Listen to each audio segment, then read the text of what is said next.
Le petit monstre de Nikos Ligéros. L'enfant aimait se perdre dans ce monde de noms compliqués. Il savait à peine les lire, mais il les aimait encore et malgré tout. Dans ce monde où régnait l'imaginaire, la réalité était d'une beauté russe.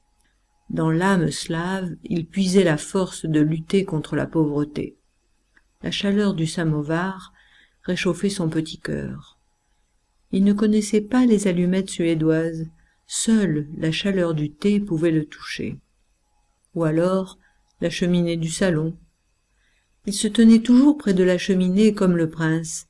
Il savait que c'était idiot. C'était pour cela qu'il l'attendait à cet endroit. Les autres étaient froids. Certes, il y avait les portes qui donnaient sur les chambres, mais il n'osait les ouvrir sans les personnages. Ce n'était pas qu'elles étaient cossues, mais elles étaient fermées. Il ne possédait pas de clé. Il ne savait que lire les textes de l'exilé.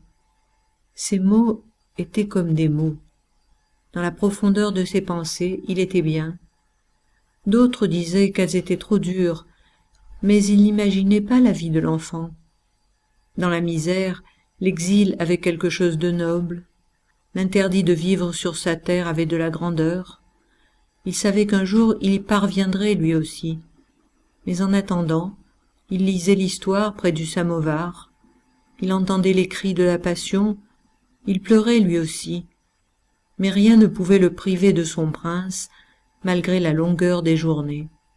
Le soir, il dormait le moins possible pour connaître la suite.